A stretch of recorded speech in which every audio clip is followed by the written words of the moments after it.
오늘은 기드온의 이야기를 통해서 하나님의 마음과 뜻을 깊이 발견해 보았으면 좋겠습니다.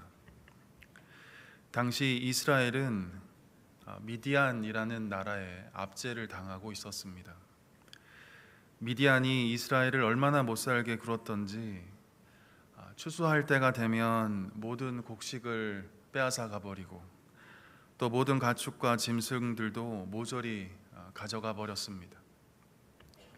땀 흘려 일한 만큼 정당한 보상을 받지도 못하고 또 나의 의지와 상관없이 한순간에 빈털터리가 돼버렸으니 이 얼마나 속상하고 억울했을까요? 이러한 일들이 지속되면서 이스라엘은 점점 궁핍해져 가고 있었습니다. 배부름에 좋았던 시절은 어느 순간 사라져버리고 가난과 굶주림만이 온 지역에 가득하게 되었습니다. 그러자 이스라엘 백성들이 하나님께 목 놓아 부르짖기 시작합니다. 자신들을 이 미디안으로부터 구원해 달라고 말이죠. 자신들을 힘들게 하는 이 고통과 괴로움으로부터 건져 달라고 말입니다. 성경은 한결같이 우리에게 교훈하고 있는 것이 있습니다. 그것은 바로 하나님의 이름을 부를 때 구원은 시작된다는 것입니다.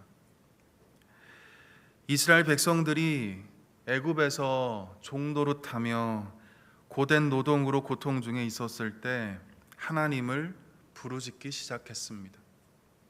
그러자 하나님은 모세 한 사람을 세우셔서 저들을 애굽에서 구원하여 주셨습니다.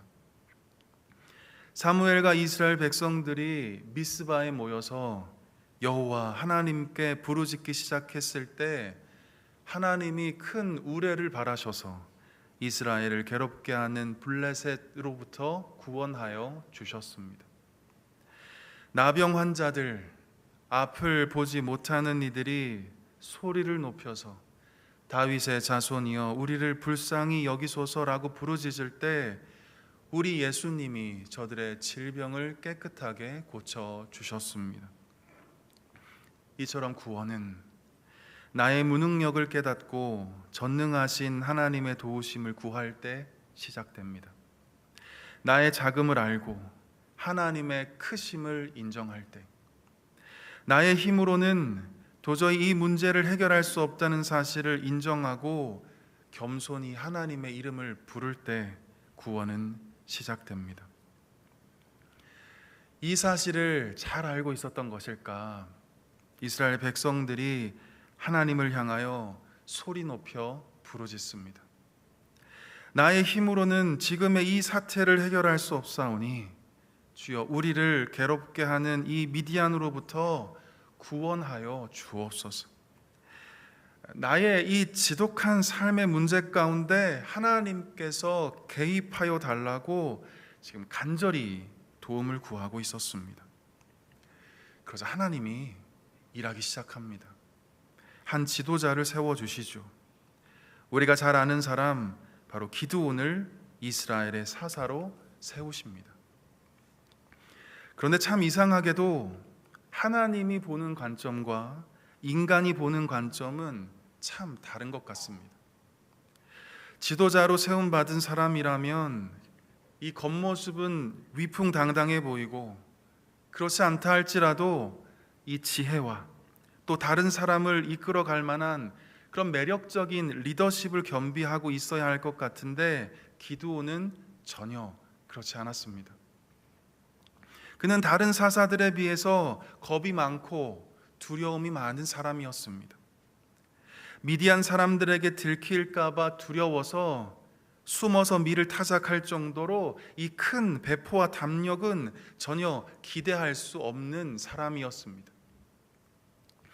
또한 기드온은 소심하고 의심이 많은 사람이었습니다. 하나님이 너를 통해서 이스라엘을 구원하겠다는 이 엄청난 신적인 위임 앞에 기드온의 반응은 믿음과 순종보다 의심과 불신이 먼저였습니다.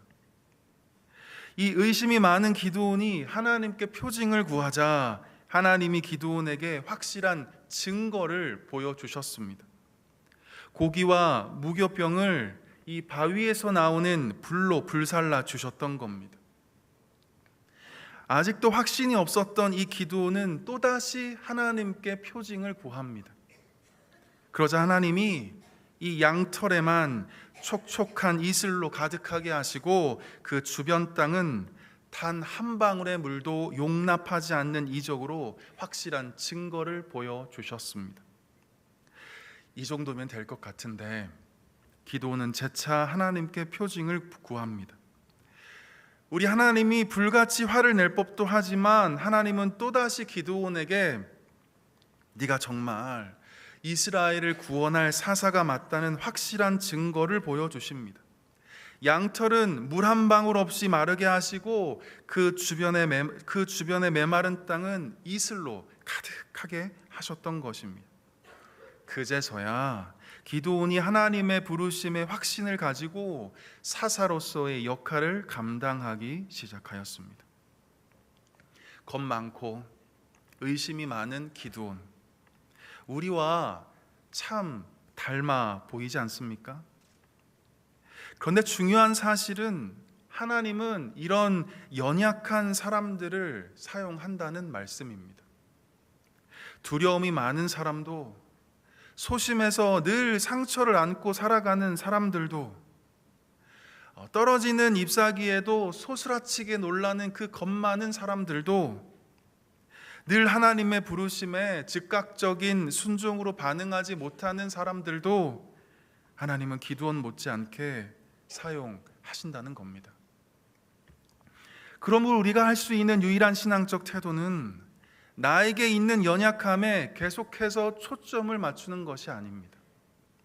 오히려 강하신 하나님, 불가능을 가능하게 하시는 그 하나님께 늘 시선을 고정하며 살아가야 하는 것이죠.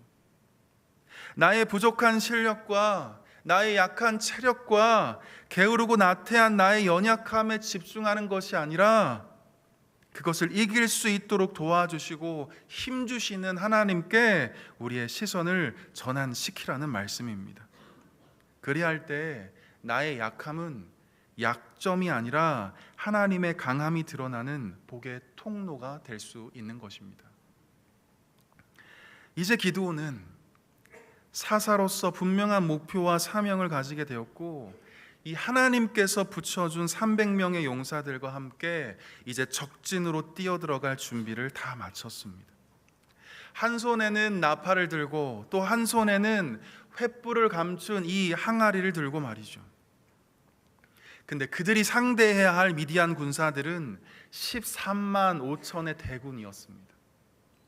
해변의 모래알처럼, 농작물을 초토화시키는 수많은 메뚜기 떼처럼 모래산 앞 골짜기에는 빈자리가 없을 만큼 이 미디안 군사들로 빼곡하게 자리하고 있었습니다. 기드온은 밤이 될 때까지 기다렸습니다. 적군들이 깊은 잠에 빠져 있는 그 적막하고 칠흑같이 어두운 시간이 오기까지 기드온은 숨죽이며 기다리고 있었습니다. 그리고 모든 미디안 병사들이 서로를 의지하며 잠을 청하고 있는 그때 이 기드온과 300용사들이 이 세 대로 나뉘어서 미디안 진영 근처로 조금씩 다가오고 있었습니다. 때가 되자 이 기드온이 보내는 신호에 맞추어서 나팔을 입에 가져다가 있는 힘껏 젖먹는 힘을 다해서, 죽을 힘을 다해서 크게 나팔을 불기 시작하였습니다. 깊은 밤의 고요함은 순식간에 깨져버렸고 미디안 진영은 완전히 아수라장이 되어버리고 말았습니다. 기드온과 300용사들이 손에 가졌던 항아리를 부수자 이 활활 타오르는 횃불이 그 캄캄한 밤하늘을 한순간에 소멸시켜 버렸습니다. 그 고요함 속에 있었던 미디안의 군사들은 소스라치게 놀랄 수밖에 없었습니다. 무슨 영문인지 모른 채 갑자기 일어난 그들의 눈앞에는 그 무섭게 타오르는 횃불들이 이 미디안 군사들을 덮치기 일보 직전이었습니다. 성난 사자처럼 으르렁거리는 이 횃불들 속에서 그리고 고막을 찢을 것만 같은 이 나팔 소리 속에서 미디안 군사들은 두려움과 혼란에 휩싸여 버리고 말았습니다. 미디안 군사들은 소리를 지르며 공포에 질린 채 도망치기를 부끄러워하지 않았습니다. 엄청난 패닉의 한복판에서 자신의 그 동료들조차도 알아보지 못한 채 칼을 마구 휘두르며 살아남기 위해서 서로를 죽이기를 마다하지 않았습니다. 곳곳에 죽음의 소리가 난무하였습니다. 이 기드온의 300 용사들이 부는 나팔 소리와 이 미디안의 군사들이 쏟아내고 있는 이 비명 소리가 한데 뒤엉켜서 그 골짜기를 메우고 있었습니다.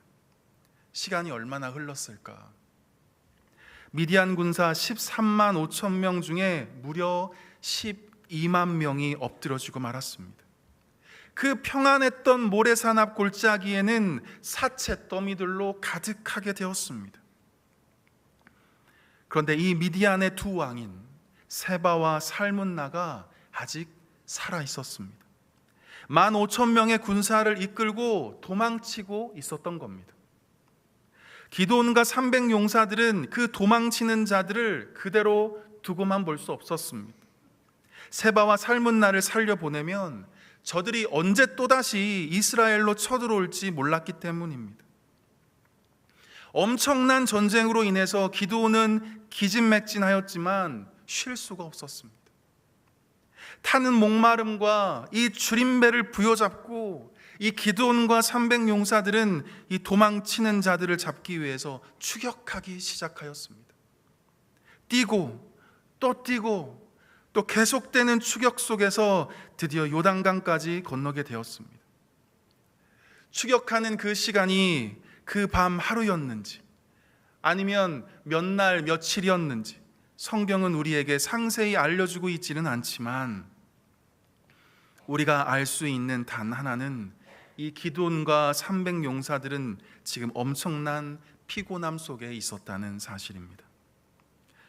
우리 오늘 본문 말씀 4절을 함께 읽어보도록 하겠습니다.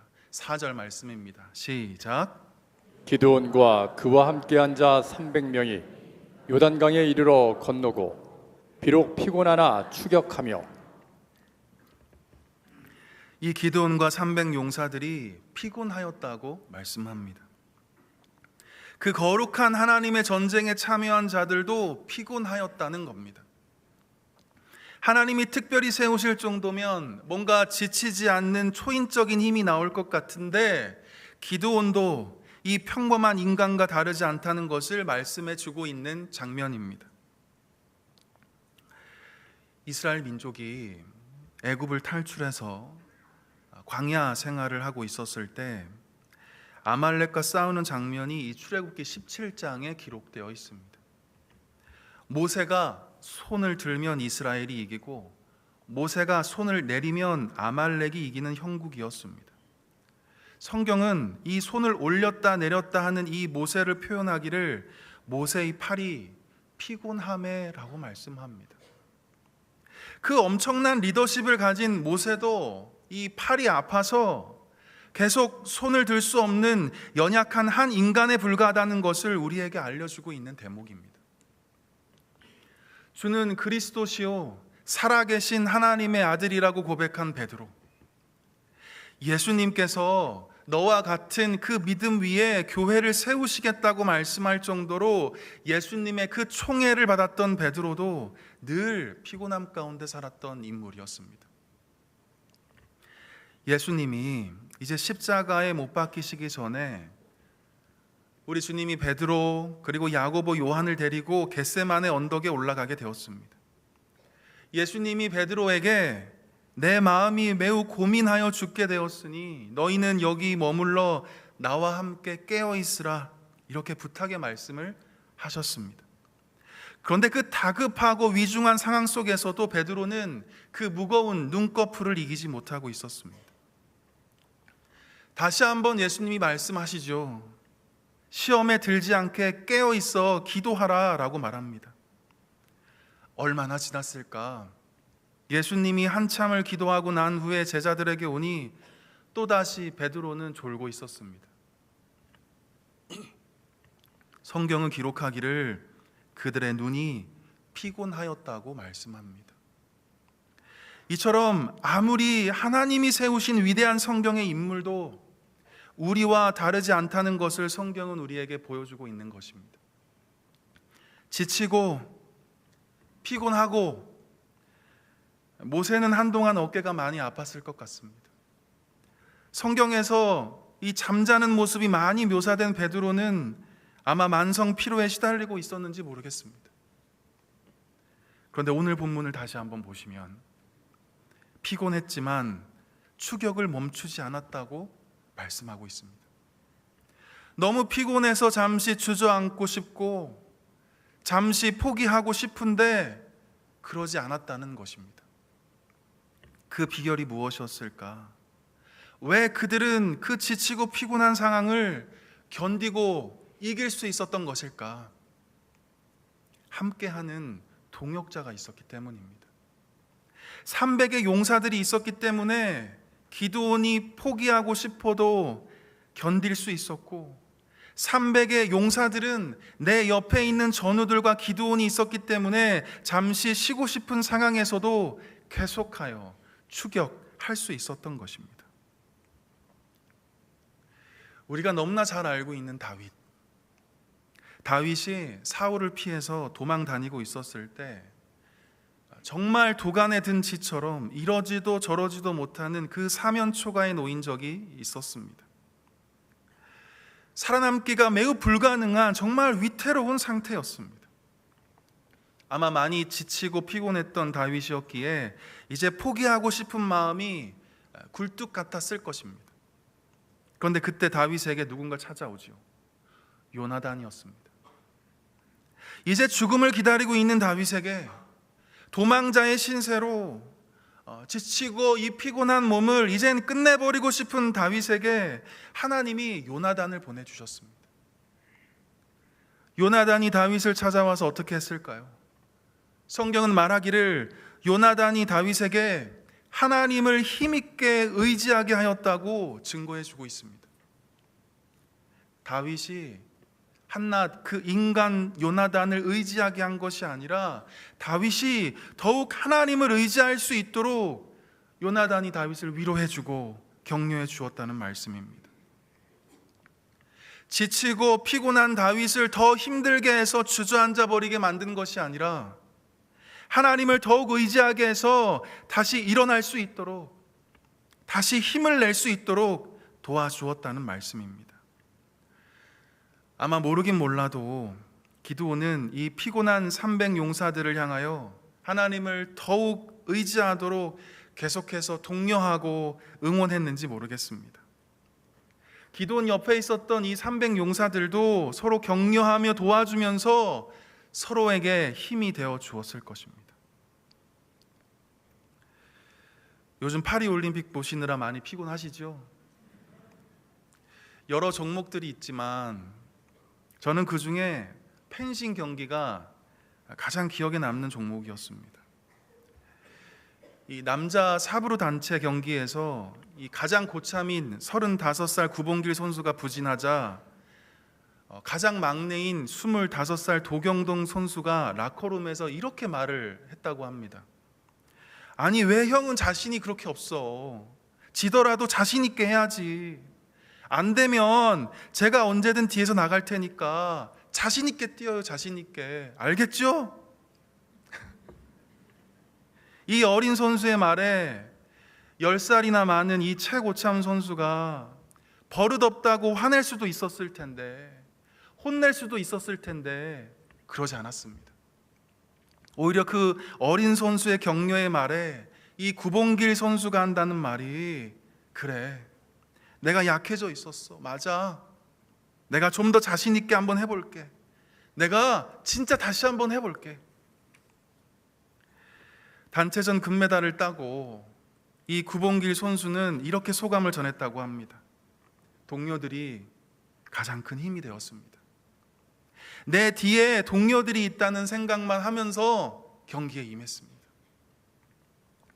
사랑하는 성도 여러분, 하나님이 허락하신 자리에서 정직하게 일을 하다 보면 피곤하고 지칠 수 있습니다. 좋은 남편으로, 좋은 아내로 하나님 나라 가정을 이루기 위해 노력하다 보면 우리는 하나님이 아니기에 피곤하고 지칠 수 있습니다. 교회에서 주차봉사로, 교사로, 성가대로 여러 가지 모임에 열심이다 보면 때로는 소진되고 피로해질 수 있습니다. 퇴근 후에 저녁 늦게 셀 모임을 하고 또 다른 시간에 행복 모임을 하다 보면 정말 지치고 피곤할 수 있습니다. 펜싱의 구본길 선수가 경기 잘 하다가도 갑자기 부진에 빠질 수 있는 것처럼 말이죠. 그러면 어떻게 해야 되는 것일까? 피곤한 모세의 팔을 들어줄 수 있는 그 아론과 훌의 역할을 우리가 서로 감당해야 하는 것입니다. 피곤한 다윗에게 요나단이 다가와서 하나님을 더욱 의지하게 하였던 것처럼 저와 여러분이 요나단의 역할을 감당해야 하는 것이죠. 기드온에게 300용사가 있었던 것처럼 저와 여러분이 서로 돕고 서로 위로하고 힘이 되어줄 300의 용사, 동역자가 되어 주어야 하는 것입니다. 구본길 선수에게 이 도경돈 선수가 있었던 것처럼 말이죠. 히브리서 12장 12절에서도 우리 하나님 이렇게 말씀하셨습니다. 그러므로 피곤한 손과 연약한 무릎을 이렇게 세우라. 피곤하면 좀 쉬어 라고 말하면 참 좋았을 텐데 다시 그 무릎을 펴서 일으켜 세우라고 지금 말씀하고 있는 것입니다.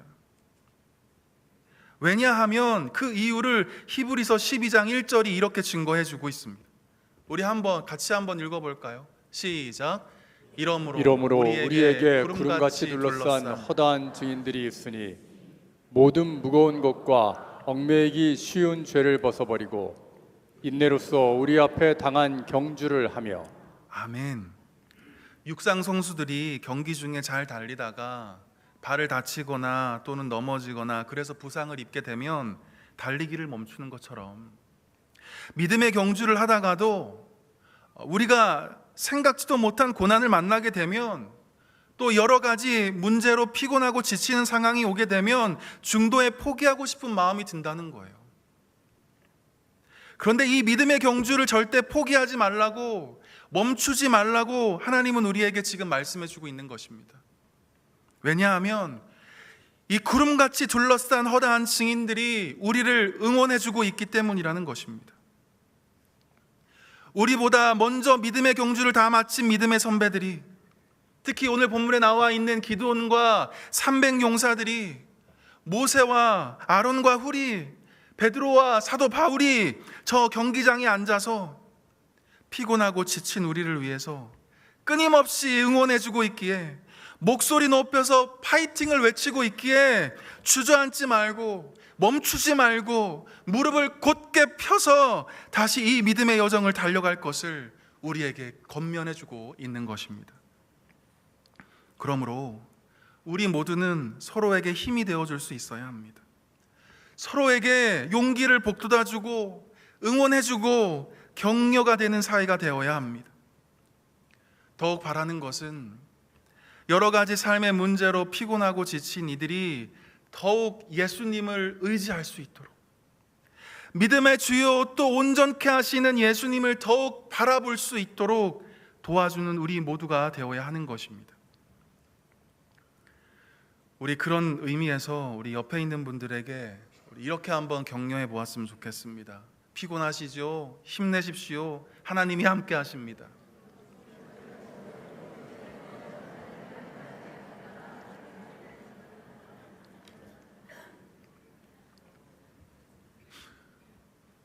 이 기드온과 300용사들이 서로에게 힘이 되어주면서 피곤하지만 계속해서 미디안 군사들을 추격하고 있었습니다. 그러면서 기드온은 이 숫곳이라는 곳을 지나가게 되었습니다. 우리 5절과 6절 말씀 우리 다 함께 읽어보도록 하겠습니다. 5절과 6절입니다. 시작. 그가 숫곳 사람들에게 이르되 나를 따르는 백성이 피곤하니 청하건대 그들에게 떡덩이를 주라. 나는 미디안의 왕들인 세바와 살문나의 뒤를 추격하고 있노라 하니 숫곳의 방백들이 이르되 세바와 살문나의 손이 지금 내 손 안에 있다는 거냐? 어찌 우리가 내 군대에게 떡을 주겠느냐 하는지라. 아멘. 이 숫곳이라는 지역은 이스라엘의 12지파 중 이 갓지파가 머물고 있는 지역이었습니다. 다시 말해서 기드온의 형제 지파가 살고 있는 지역입니다. 피를 나눈 사이인 것이죠. 기드온은 아마 기대했을 것 같습니다. 형제 지파였기 때문에 피곤한 우리를 위해서 먹을 것을 좀 나누어 주고 기도와 협력으로 도와줄 거라고 아마 기대했을 것입니다. 미디안의 두 왕인 이 세바와 살문나를 추격하고 있는 우리를 위해서 응원해주고 격려해주고 또 더욱 축복해줄 거라고 기드온은 바라고 있었는지 모르겠습니다. 그런데 이 기드온의 기대와 달리 그들은 이 동족의 협조 요청을 거절합니다. 돕는 것을 주저합니다. 피곤하여서 먹을 것을 좀 달라 하는 이 기드온의 간절한 부탁을 묵살합니다. 왜 그랬을까요? 사실 이 숫곳이라는 지역은 이 미디안과 경계를 맞대고 있는 지역이었습니다. 이 미디안의 눈치를 살피며 살아가야 하는 지역인 것이죠. 미디안의 이 심기를 불편하게 하면 제일 먼저 징벌을 당해야 하는 지역이 바로 이 숫곳이었습니다. 그러기에 이 기드온을 도와주었다는 사실이 발각된다면 아마 미디안으로부터 보복을 당하지 않을까 두려웠기 때문에 지금 숫곳에 사는 이 갓지파의 사람들은 동족이었음에도 불구하고 기드온을 돕지 않았던 이유였습니다. 한마디로 말해서 당신들을 도왔다가 내가 어떻게 될지 모른다는 생각에 이 형제 지파에 도움을 요청하는 손길을 뿌리쳐 버린 것입니다. 누가복음 10장을 보면 지금의 이 상황과 매우 비슷한 이야기가 기록되어 있습니다. 바로 선한 사마리아인 이야기입니다. 어떤 사람이 예루살렘에서 이 여리고로 내려가다가 강도를 만났습니다. 강도들이 그의 옷을 벗기고 죽기 직전까지 때리고는 그를 길가에 버려두고 가버렸습니다. 아직 숨이 붙어 있었기에 아마 신음소리를 내며 자기를 도와달라고 도움을 요청했을 것 같습니다. 이 생명의 의지가 조금씩 사라져가는 이 참담한 모습 그 자체가 자신을 살려달라는 부르짖음으로 호소하고 있었는지 모르겠습니다. 마침 한 제사장이 그 길로 내려가다가 쓰러져 있는 그 한 사람을 발견했습니다. 그러나 그 제사장은 죽음의 경계에 서 있는 그 강도 만난 사람을 피하고 못 본 채 하였습니다. 그리고 얼마나 지났을까? 한 레위인도 그곳을 지나가다가 이 죽어가는 사람을 목격하였습니다. 그런데 그도 제사장과 같이 못 본 채 하고 무심하게 지나가 버렸습니다. 하나님을 믿고 섬기면서도 많은 백성들에게 존경을 받는 이 제사장과 레위인이었음에도 불구하고 자기를 살려달라고 온몸으로 애원하고 있는 이 한 사람을 그들은 나몰라라 했던 것입니다. 오늘 본문의 이 숫곳 사람들처럼 말입니다. 그런데 그 길을 가고 있었던 어떤 사마리아인은 이 제사장과 레위인과는 다르게 가던 길을 멈추고 그에게 조심스럽게 다가가기 시작했습니다. 그리고는 기름과 포도주로 상처를 싸매고 또 자기 짐승에 태워서 주막으로 데려가서 정성껏 돌보아 주었습니다. 왜 제사장과 레위인은 이 강도 만난 자를 돕지 않고 그냥 외면한 것일까? 왜 사마리아인은 이 강도 만난 자를 측은히 여기며 그가 다시 회복될 수 있도록 도와주었던 것일까? 어떤 주석가는 이렇게 말합니다. 잘 한번 들어보시기 바랍니다. 내가 저 사람을 도와주었다가 내가 어떻게 될지 모른다는 생각 때문에 제사장과 레위 사람들은 강도 만난 자를 도와주지 않았을 거라는 겁니다. 마치 숫곳 사람들이 내가 기드온을 도와주었다가 내가 미디안 군대에게 보복을 당하게 될지 모른다는 그 생각 때문에 기드온을 돕지 않은 것처럼 말입니다. 그러나 이 선한 사마리아인은 이 제사장과 레위인들과 이 생각이 달랐다고 이야기합니다. 그것이 무엇이냐면, 잘 한번 들어보십시오. 내가 저 사람을 돕지 않으면 저 사람에게 어떤 일이 생길지 몰라 라고 생각했기 때문에 사마리아인은 강도 만난 자를 도와줄 수 있었다는 것입니다. 이 탁월한 주석가의 해석을 통해서 우리는 이 시간 그리스도인의 삶의 방식을 다시 한번 발견하게 됩니다. 세속적인 삶의 방식을 따르는 사람들은 나에게 손해일지 유익일지를 늘 따지곤 한다는 것입니다. 보복을 두려워했던 이 숫곳 사람들과 그리고 제사장 레위인들처럼 말이죠. 그러나 그리스도인의 삶의 방식을 따르는 사람들은 나에게 초점을 맞추는 것이 아니라 너에게 초점을 맞춘다는 사실입니다. 만약 숫곳 사람들이 기드온을 보고 저들을 도와주면 내가 어떻게 될까를 염려하는 것보다 내가 저들을 도와주지 않으면 저들이 어떻게 될까라고 저들의 입장에 서 있어 보았다면 아마 숫곳 사람들은 이 피곤하고 지친 기드온의 도움 요청을 절대 뿌리치지 않았을 것입니다. 예수님께서 마가복음 10장 45절에서 이렇게 말씀하셨습니다. 이 말씀 우리 함께 읽어보도록 하겠습니다. 시작. 인자가 온 것은 섬김을 받으려 함이 아니라 도리어 섬기려 하고 자기 목숨을 많은 사람의 대속물로 주려 함이니라. 아멘. 이것이 바로 기독교의 정신입니다. 나에서 너에게로, 내가 섬김을 받는 것이 아니라 너를 섬기는 것으로, 내가 이해를 받기보다 너를 이해하는 것으로 전환되는 삶이 바로 예수님이 우리에게 알려주신 그리스도인의 삶의 방식인 것입니다.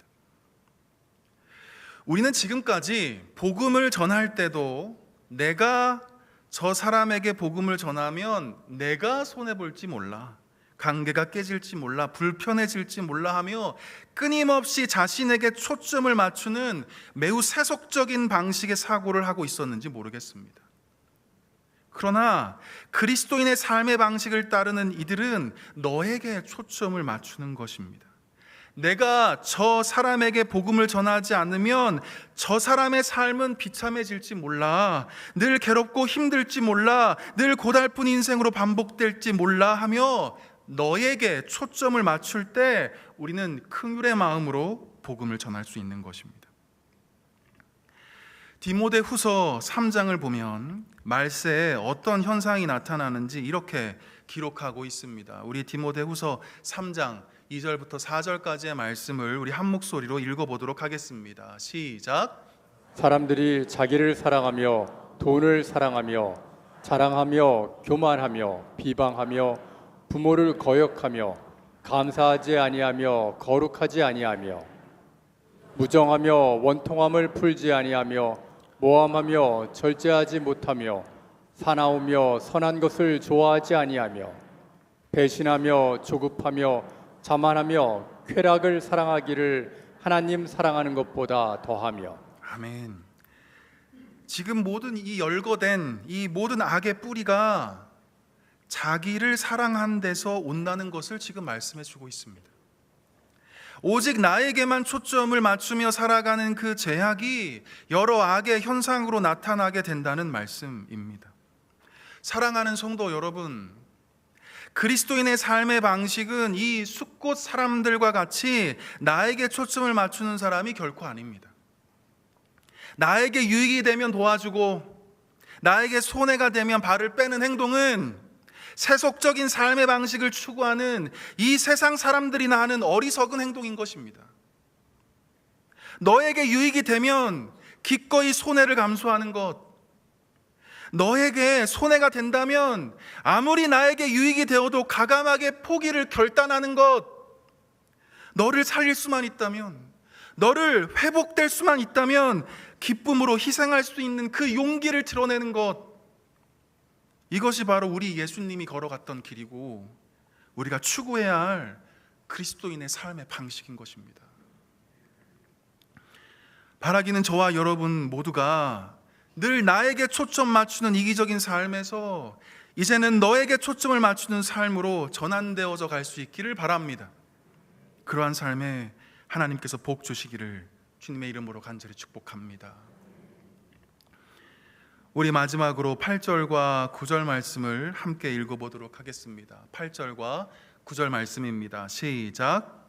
거기서 분우엘로 올라가서 그들에게도 그같이 구한즉 분우엘 사람들의 대답도 숫곳 사람들의 대답과 같은지라. 기드온이 또 분우엘 사람들에게 말하여 이르되 내가 평안히 돌아올 때 이 망대를 헐리라 하니라. 아멘. 이 숫곳 사람들과 마찬가지로 이 분우엘 사람들도 도움을 구하는 이 기드온의 손길을 외면하였습니다. 그 어떤 물도 그 어떤 떡덩이도 제공하지 않았습니다. 그러자 기드온이 분우엘 사람들에게 이렇게 응답합니다. 내가 평안히 돌아올 때에 이 망대를 헐리라. 지금은 너희들이 성 안에서 안전하게 평안히 지내고 있지만 내가 미디안을 완전히 격파하고 돌아왔을 때 내가 너희들의 성을 완전히 허물어서 그 평안을 완전히 산산조각 내줄 거라는 말입니다. 내가 반드시 이 전쟁을 끝마치고 평안히 돌아올 거라는 그 믿음의 확신이었습니다. 내가 반드시 이 미디안의 왕 세바와 살문나를 잡아서 이스라엘의 그 구원을 이루겠다는 기드온의 믿음의 고백이었습니다. 사랑하는 성도 여러분, 기드온이 이토록 확신을 가지고 말할 수 있었던 이유가 무엇이었을까요? 기드온이 이 어떤 자신감을 가지고 있었길래 이 거친 전쟁의 한복판에서 내가 평안히 돌아올 거라고 믿음으로 고백할 수 있었던 것일까요? 그것은 나를 사사로 세워주신 하나님이 나와 함께 있다는 것을 기드온은 믿었기 때문입니다. 나를 통해서 이스라엘을 구원하겠다는 그 놀라운 사명을 주신 하나님이 나의 대장 되신다는 사실을 굳건하게 믿었기 때문입니다. 내 비록 피곤하고 지쳐 있지만, 배고프고 목마르고 너무 졸린 상황이지만 끝까지 나와 함께 하시는 하나님이 나의 손을 붙잡고 있다는 것을 이 기드온이 믿었기 때문입니다. 우리가 지금 싸우는 이 전쟁이 나의 전쟁이 아니라 하나님의 전쟁이라는 것을, 그리고 하나님께서 이끌어 주신다는 것을, 하나님이 나 대신 싸워 주신다는 것을 이 기드온은 믿었기 때문입니다. 그러기에 그는 이 피로 얼룩진 참혹한 전장의 소용돌이 속에서도 내가 평안히 돌아올 거라고 흔들림 없는 고백을 하고 있는 것입니다. 사랑하는 성도 여러분, 평안은 믿음으로 주어지는 것이지 절대 우리의 상황이 나아졌다고 해서 생기는 것이 결코 아닙니다. 평안은 하나님과의 관계 안에서 믿음으로 누리는 것이지 갑자기 돈이 많아졌다고 해서 내 꿈을 이루었다고 해서 얻어지는 것이 결코 아닙니다. 미국에 수잔 앤더슨이라는 여인이 있었습니다. 어느 날 이 여인은 눈 수술을 받다가 그만 두 눈을 실명하고 말았습니다. 그래서 이 여인의 남편은 아내의 직장 출퇴근을 매일같이 도와주었다고 합니다. 그런데 어느 날 남편이 매우 섭섭한 말을 전합니다. 여보, 내가 계속 도와줄 수 없으니까 내일부터는 혼자 출근해 봐요. 그 말에 배신감을 느낀 그녀는 이를 악물고 혼자 출퇴근을 했다고 합니다. 여러 번 넘어지며 서러운 눈물도 흘렸지만 시간이 지나면서 점차 출퇴근이 익숙해지기 시작했습니다. 그러던 어느 날 그녀가 버스를 타고 있었을 때 운전기사가 무심코 이 여인에게 이렇게 말했다고 합니다. 부인은 정말 좋은 남편을 두셔서 행복할 것 같습니다. 매일같이 부인을 보살펴 주니까 말이에요. 알고 보니까 남편은 매일 아내와 함께 버스를 탔던 거였습니다. 아내 몰래 버스를 타고 버스 뒷자리에 앉으면서 아내의 그 출퇴근길을 말없이 등 뒤에서 지켜보고 있었던 것입니다. 우리도 살다 보면 하나님이 내 옆에 없는 것만 같은 느낌이 들곤 합니다. 그래서 삶의 문제로 피곤하고 지치고 그래서 넘어질 때 서럽게 눈물 흘리는 것이죠. 그 어느 누구도 나를 도와주지 않는다는 생각 때문에 난 항상 혼자라고 느껴지는 그 외로움에 둘러싸여서 매일같이 우울함을 경험할 때가 참 많이 있는 것 같습니다. 그러나 우리가 잊지 말아야 하는 것은 이 피곤한 기도원과 함께 있었던 하나님이 우리와 언제나 함께 하신다는 사실입니다. 하나님이 부재인 것처럼 느껴지고 저 깊은 심연 속에서 도저히 하나님을 발견할 수 없는 것처럼 느껴질 때가 있지만 우리 주님은 여전히 피곤한 나와 함께 하시고 지쳐있는 나를 떠나지 않는다는 사실입니다.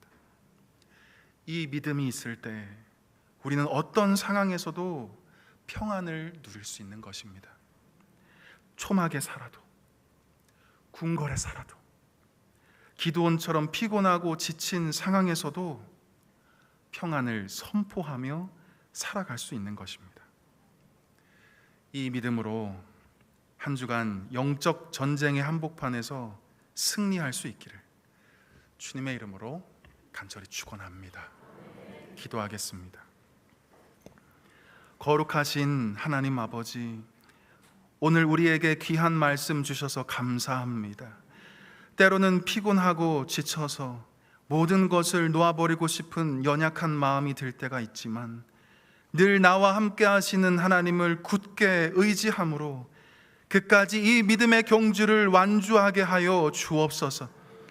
예수님께서 우리를 위해 자신의 생명을 주신 것 같이 이제 우리의 신앙도 나에게 초점을 맞추는 세속적인 삶의 방식에서 이제는 너에게 초점을 맞추는 그리스도인의 삶의 방식으로 변화되어 빛의 자녀답게 살게 하여 주옵소서. 이 모든 말씀 우리 주 예수 그리스도의 이름으로 간절히 기도드리옵나이다. 아멘.